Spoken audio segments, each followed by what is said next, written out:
Hi everyone, this is the second part of the revision on the First World War topic, and today's revision video therefore looks at part 2, the stalemate in the First World War. In front of you can see the specification for this, so we're going to cover today the Schlieffen Plan, the reasons for the plan, its failure. We're going to look at some of the key battles on the Western Front, and we're also going to look at the wider war as well. So this is the war on other fronts, including the war at sea. So the first thing to start with is the Schlieffen Plan. We talked about this briefly towards the end of the first video, looking at part 1 revision on the First World War. And it's worth remembering for a moment what the Schlieffen Plan was.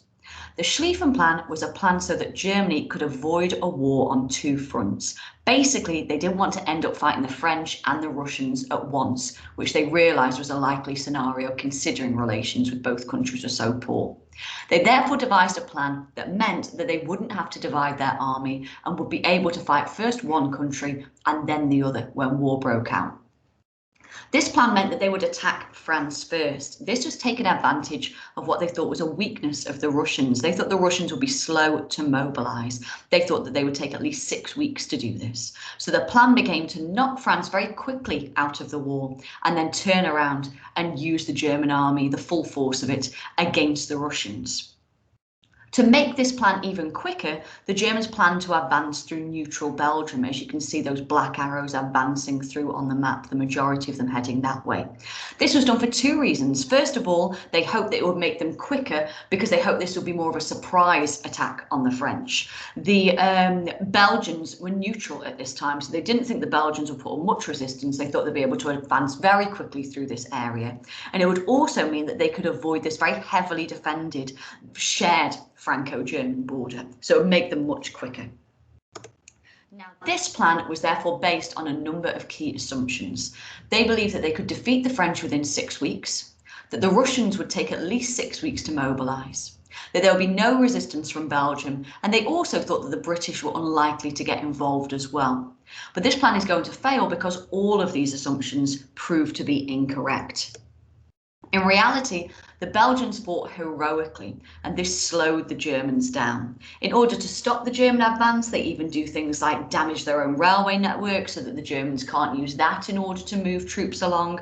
There were also historic forts around the city of Liège, which they used to try to defend their territory as much as possible. This gave the British time to mobilise as well. The British do decide to send an army and become involved. The British Army is called the British Expeditionary Force, the BEF at this time, and they are sent across the Channel and slow the Germans down even further at the Battle of Mons. The British are significantly outnumbered. We only have about 150,000 men in our army at the time of war breaking out, whereas the Germans have over 2 million, but they are well equipped and well trained. And added to with the Belgian resistance and the French army, they certainly managed to make a significant contribution. One of the biggest problems that the Germans encounter is that the Russians mobilised far more quickly than they expected. Instead of taking 6 weeks, the Russians took just 10 days to mobilise and send their troops to attack the German border. And now they had to release 100,000 troops to fight against Russia in the east. And the French very quickly kind of mobilised to protect Paris. And of course, with that delay that the Germans had encountered with trying to get through Belgium, they had the time, of course, to adequately prepare for fighting those German troops advancing through this part of their country. So the First Battle of the Marne is important because it's here that the German advance was finally halted. In the past, the exam board have sometimes liked to ask questions about stalemate developing in this war. And stalemate means that neither side could advance any further. And this is what happens after the Battle of the Marne. The German advance is kind of exhausted and halted. They can't advance any further, but nor are the French and British strong enough to push the Germans back into their own territory. As a result, both sides decide that they want to hold on to what they are holding at the moment. They don't want to lose any further ground, and they build trenches in order to defend the territory that they already hold. This now leads us into trench warfare, and this is another reason why this stalemate is now going to continue for so many years, because the trenches are very, very strong defensive structures, and therefore by the very nature of them, they're very difficult to attack.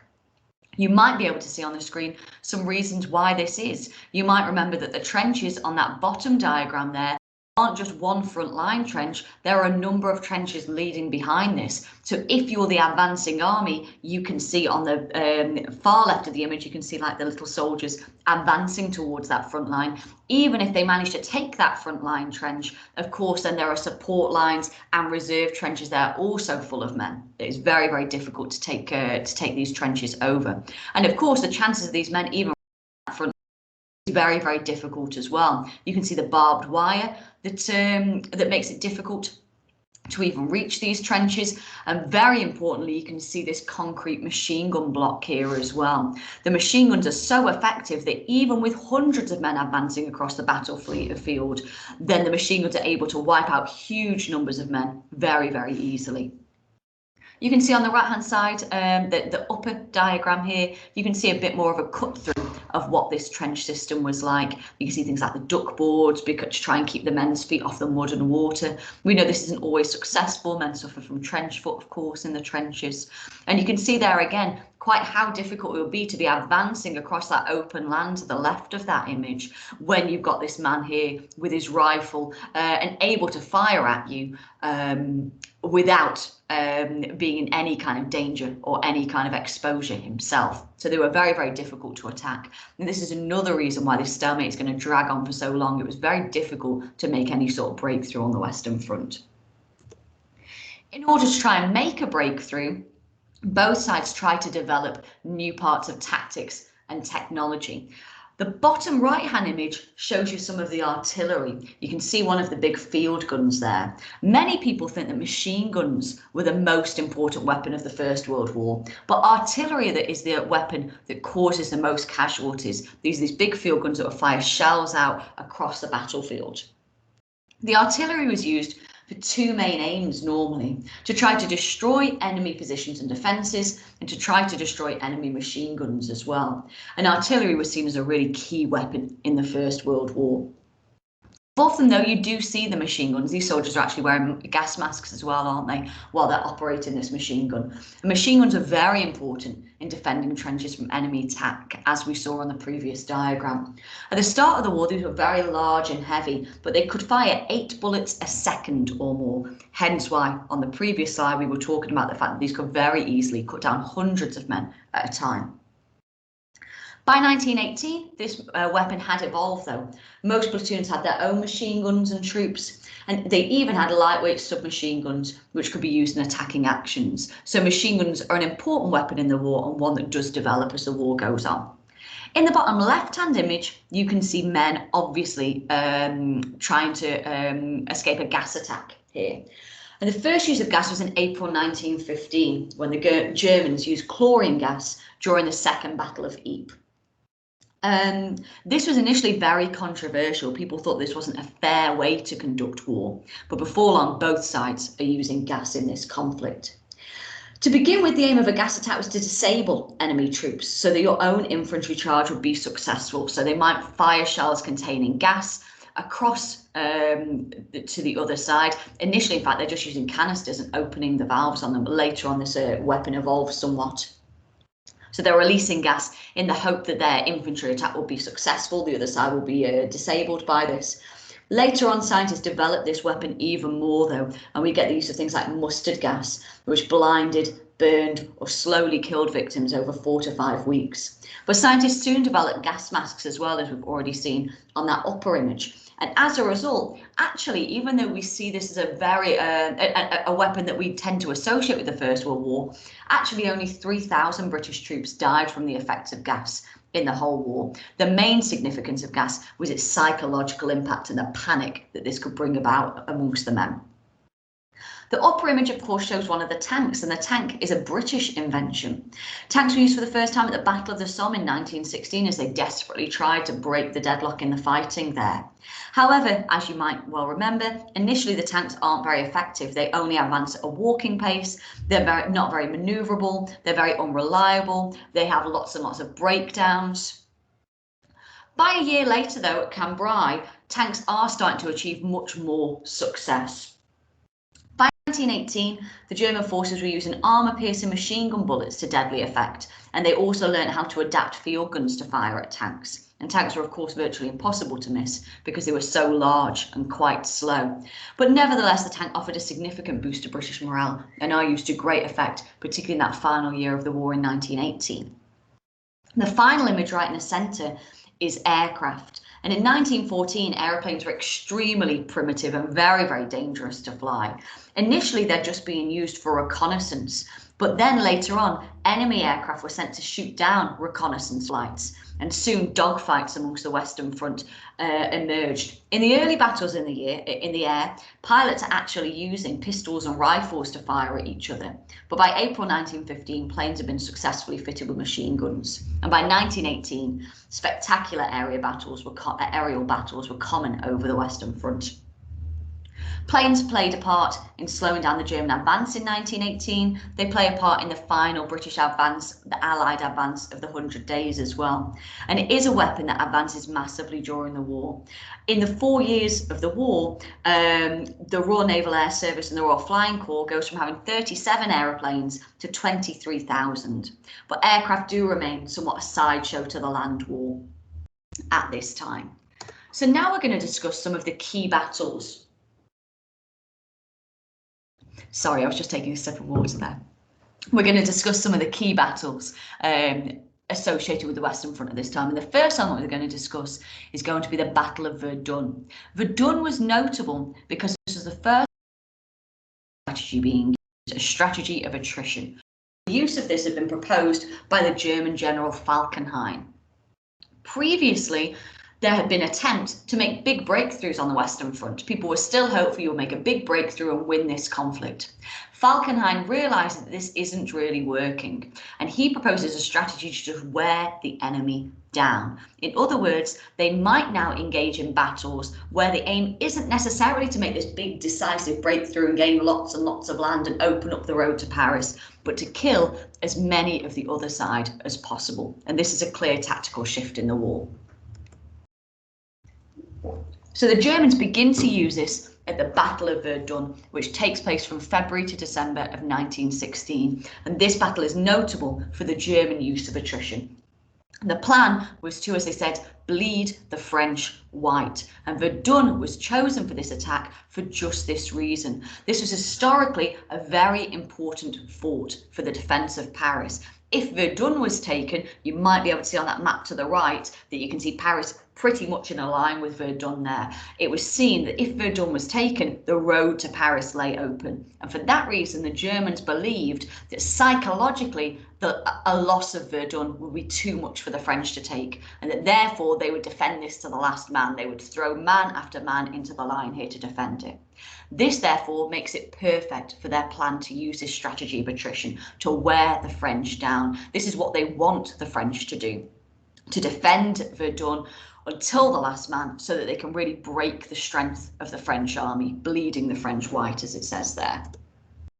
So the German attack began with a heavy artillery bombardment on February the 21st, 1916. Pétain was initially in charge of the French defence of Verdun, and it's estimated that 90,000 soldiers had moved up the single road to Verdun, which becomes known as the Sacred Way. By June the 23rd, the Germans were within 2.5 miles of the town, but they were exhausted. Obviously, this battle had already been going on since February. And while the French were sustaining losses, the Germans certainly were also doing the same. The following day, the British bombardment of the Somme began, and the German troops begin to be diverted there, somewhat breaking their attempt to have so many troops focused on Verdun. There are heavy casualties on both sides. It's also notable because it's the longest battle of the whole war. Casualty figures are disputed, but some estimates are that the French lost 360,000 men and the Germans 340,000. There are clearly therefore huge losses on both sides, although the Germans are perhaps slightly better equipped to deal with these at this time, slightly better resourced. I've already therefore mentioned the Battle of the Somme, and you can see, albeit it's a bit of a blurry map here, you can see Verdun on this map and the Somme further up the line. The Somme had initially been planned as a joint Franco-British offensive to try and make a decisive breakthrough on the Western Front, but the planning of this shifts with what's happening at Verdun. Verdun meant the plans now begin to change, and it became primarily a British diversionary attack instead to try and relieve this massive assault on the French at Verdun. The Somme is a battle that I find that students often remember quite well, and you might well remember that this battle starts with a 7-day British artillery bombardment. The British army are hoping, and the generals are hoping, that this is really going to destroy the German trenches and the German army that are there at the Somme. They believe that nothing can really survive this 7-day British artillery bombardment. In reality, though, as you might well remember, this doesn't happen. Many of the shells that we're firing are duds, in that they don't explode. Many of them are actually shrapnel shells rather than high explosives, so they're not doing as much damage when they actually land on the ground. Shrapnel shells are better as kind of weapons for attacking people because they kill and injure people very badly. Against some of the very heavily concrete reinforced bunkers that the Germans had at the Somme, it makes very little impact. So on the 1st of July 1916, the men were told to go over the top. This was the first engagement for many of the British PALS battalions. And as a result, they've been given very simple orders to walk over the top and proceed in that manner. The generals did this for 2 reasons. First of all, they believed, well, that this wouldn't necessarily be too dangerous for the men because they believed that the bombardment would have worked. And also they believed as these men were new to warfare, these new soldiers, they thought it would stop people kind of panicking and running about. So they were given the order to walk. But this, of course, goes terribly, terribly wrong for the British. It's still the worst day in the history of the British Army. 60,000 casualties incurred in one day. Of these, 20,000 were killed, 40,000 severely injured. Haig, as the battle continued, ordered continued attacks on the German front line. And while we associate this battle with the terrible loss for the British, the Germans are suffering at the Somme as well. By August, they'd suffered 250,000 casualties at the Somme. They were also losing ground at Verdun, and naval blockades were leading to food shortages in Germany. So certainly there are problems in the German war effort by this time. Falkenhayn resigns. He was replaced with Hindenburg and his chief of staff Ludendorff. In September, we see the British Army trying to innovate in order to try to make more of a decisive breakthrough at the Somme. They first do this by using the tank, as we've already mentioned. They also begin to use the creeping barrage. This is a more sophisticated use of artillery at the time. Rather than just bombarding the enemy trenches and then stopping, instead, now the idea was that the creeping barrage would kind of move in stages across the battlefield, giving covering fire to the infantry as they advance. The offensive was finally halted in November. In 141 days, the British had suffered 420,000 casualties. The French had lost nearly 200,000. Of course, there's fewer French troops here because many of them are down at Verdun instead. And it's estimated that German casualties were in the region of 500,000. The Allied forces gained some land, by which we mean the British and her allies, gained some land, but it reached only 12 kilometres at its deepest point, so a massive loss of life for a very small gain of land. In March 1917, the Germans made a bit of a strategic retreat to the security of their very well-defended Hindenburg line, rather than incurring even more casualties with the likely resumption of fighting at the Somme. In Britain, the public and politicians were horrified at the scale of the losses, but within the military, they begin to realise that it's clear that the war was a contest to see which side could last out the long and dreadful War of Attrition. Douglas Haig briefed the government that the nation must be taught to bear losses, and the nation did accept them, and in doing so, this does play a key role in our ability to continue with this war. The Battle of Passchendaele is the final key battle that's named in your specification, and this takes place from July to November 1917, so a year after Verdun and the Somme. The Battle of Passchendaele is also called the Third Battle of Ypres, and it takes place around this town of Ypres that you can now see on your screen. Ypres was the principal town within a salient or a bulge in the British lines. You can see that red line of the British lines bulging out over Ypres. Haig had long wanted a British offensive in Flanders, and following a warning that the German blockade would soon cripple the British war effort, at this time we're losing a lot of ships to the German U-boat attacks, he wanted to reach the Belgian coast to destroy the German submarine bases there. On top of this, the possibility of a Russian withdrawal from the war meant that Germany would potentially be able to send further men to the west. So he believes the time is right for a big offensive centred around the town of Ypres. So the Battle of Passchendaele begins when the British detonated huge mines at Messines, at the Messines Ridge, which destroyed the German artillery positions and killed 10,000 German soldiers immediately. However, the artillery bombardment which preceded the infantry advance was ineffective. It failed to destroy the heavily fortified German positions and served only to give them warning of an impending attack. The infantry advance, which began on July the 31st, became hopelessly bogged down when heavy rain created nightmare conditions, particularly around the ruined village of Passchendaele, hence why the battle ends up having this name. Constant shelling had churned the clay soil and it smashed the drainage systems in the farmers' fields.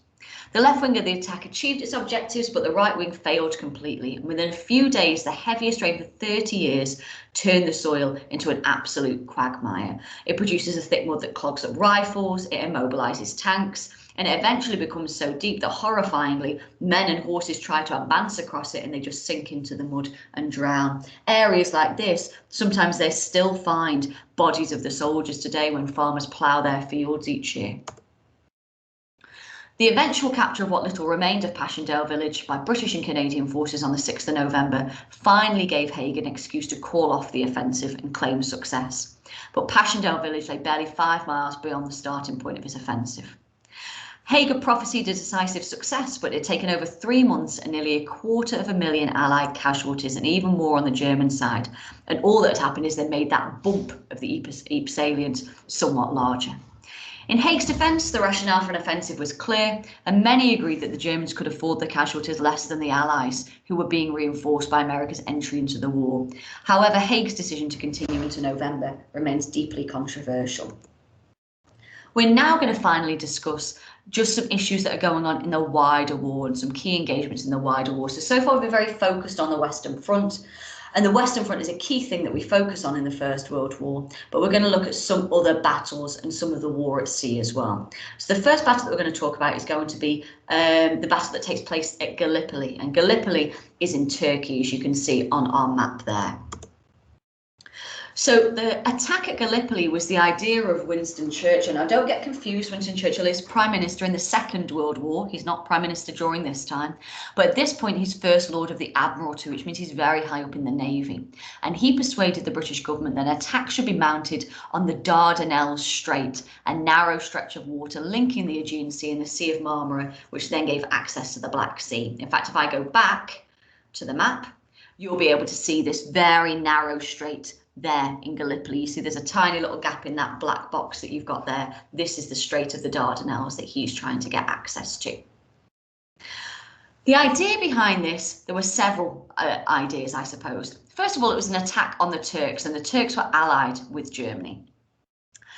It would also enable supplies to get through to Russia. If you can kind of gain control of this, you could then use the Black Sea to try to support the Russians further and get supplies through to them.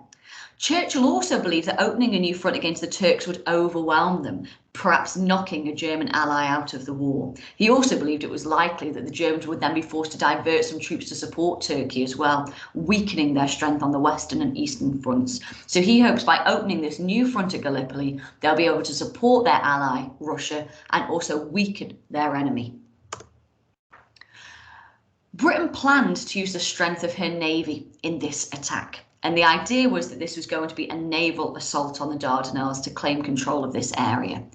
In March 1915, the warships began their assault. Yeah, I should make it clear that this is 1915, so we've gone back a little bit in time from the previous battles that we've been discussing on the Western Front. So this is before Verdun, it's before the Somme, it's before Passchendaele.